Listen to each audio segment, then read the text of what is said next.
So in today's video, I'm going to talk about how you use your hips correctly. And you don't need to worry. You've been told that you can't move your hips properly, but it's only because you don't understand why. And when you don't use your hips correctly, we see sways, we see slides, tops, thins. But all the best players in the world know how to use their hips and turn their hips to create power and accuracy. And by the end of today's video, that's what you'll know as well. So very often golfers will tell me that they can't turn their hips because they're not flexible enough, they're getting too old, and don't get me wrong, I tick a lot of those boxes as well. But what we'll see when golfers set up is that they make their swing, and from time to time, they'll get that lovely shot where there's some decent club head speed, the low point's ahead of the ball, so they've struck ball and then turf, nice and straight and a good distance. But all too often when they watch themselves on camera, they see on the way back that right hip moves over to the right, and then it has to move a long way left in order to hit the shot.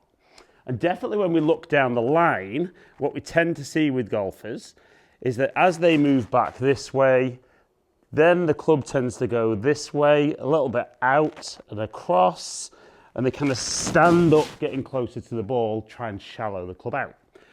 So like I said in the introduction, it's about understanding how we turn our hips correctly. And the key is I'm going to break this into two areas. We're going to do backswing first and then downswing. So at address, what we're looking for is not to get those two toes too straight on, because that straight away restricts how much the hips can turn. And then when the hips can't turn, that's where we'll get too much lateral motion in the backswing.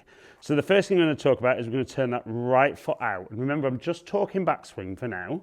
And then what we're going to try and feel is as we start to move the club away, I actually want you to feel like you're going to push the foot in the direction that the toes are pointing. So we're not going to just try and turn the hips, but we're going to push the foot into the floor. And we can see straight away how that right hip turns much more back as I push into the ground.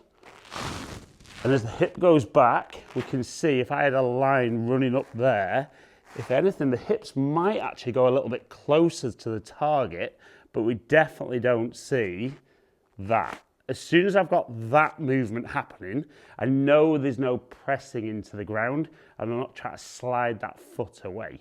So we do a couple of practice swings. And straight away, what you'll tend to notice for a lot of golfers is if you're a golfer who doesn't take a divot, or if you take a divot, it's in the wrong place, when we've got a lot of lateral movement going on, the low point of the swing's moving around a huge amount.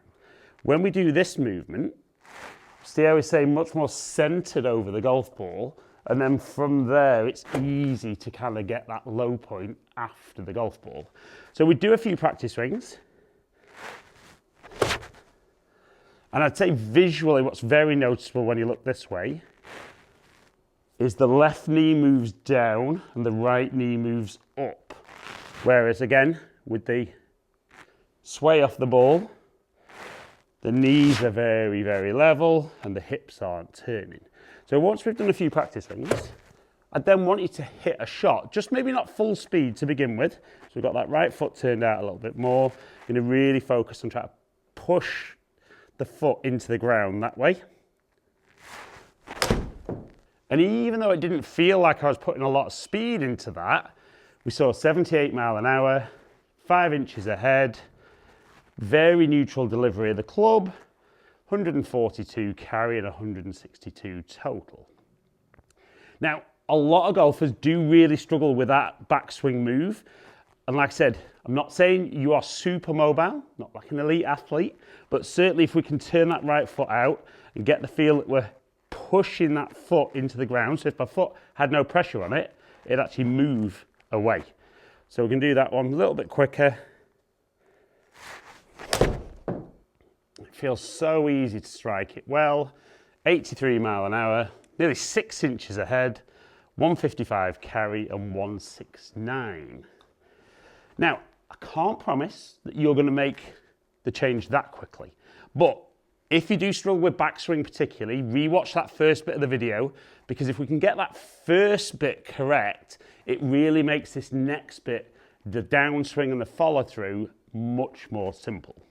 So what we tend to see then with golfers that are then maybe not great on the backswing, but good on the backswing, is that they then really work on just trying to, again, turn the hips out the way. And we can see from down the line, when I just work on turn, there's only one way that club's going, out in front of me, across, and that's where we're going to get those pulls, slices, maybe the odd one that fades back to target. So once we've got addressed, we've spoken about turning the right toe out slightly, we're going to turn the left toe out. Now, we're going to have the same feeling that we had of we're going to push that right foot in.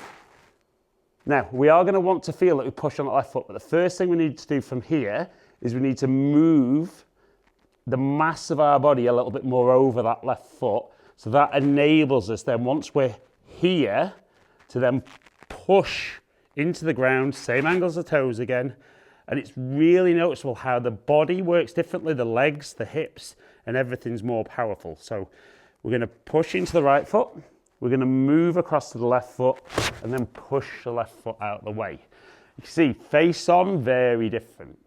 Now, certainly down the line, very noticeable that there's a line touching my tailbone.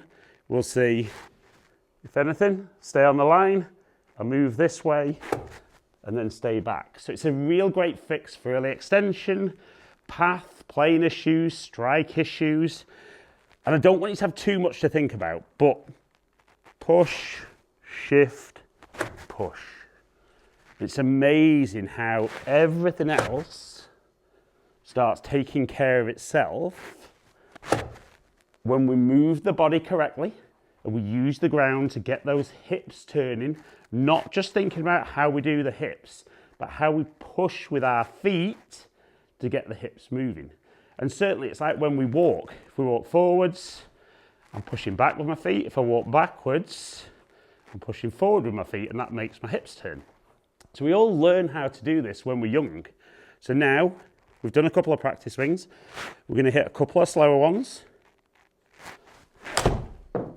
That felt lovely and solid, 82 mile an hour, 4.3 inches ahead, 150 carry and 161 total. And it's definitely one of those things that if you struggle both sides, definitely work on the backswing move first, try and get that feeling more comfortable, and then you can really focus on how you get from there, left, push that foot hard into the ground. Remember, pushing in the direction of the toes. So we're going to get there. That felt amazing. 84.5 mile an hour, 5 inches ahead, 159 carry and 172 total.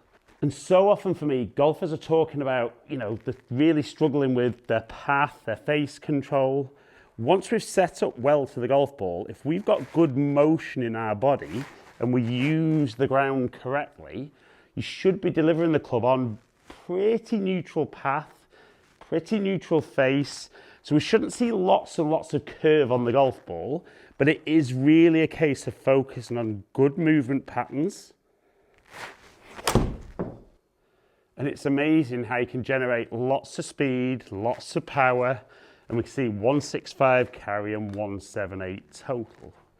Now, obviously, I've done that straight away with a club in my hands, but a great little drill that I love to use is just cross your arms over your chest. And it's a really good way of just taking the arms out of it. But from that good address position, we're going to push that right foot into the ground. And we can see how, as the hips turn more, I've got a much bigger shoulder turn. Then we shift across. Then we push into the left foot. See down the line, we really maintain some great angles with the body. But I'm not trying to hold posture. I'm just using the ground and my hips correctly. And once you can get that motion, really the arms are just along for the ride. So we're going to set up one more time. Put a nice, powerful swing on it with good speed, great accuracy, and great distance. So remember, if you're one of those golfers who really struggles with swaying off the ball, sliding into impact, losing posture as you swing. It's because those hips aren't working correctly. The hips are working too much side to side. There's no turn and tilt, but you can only get that by using the ground correctly. And if you can run through that video, do the backswing first, then do the downswing, rewatch the bits that you need, I guarantee you that'll get you swinging the club faster, striking the ball better, and ultimately hitting the best shots you've ever hit.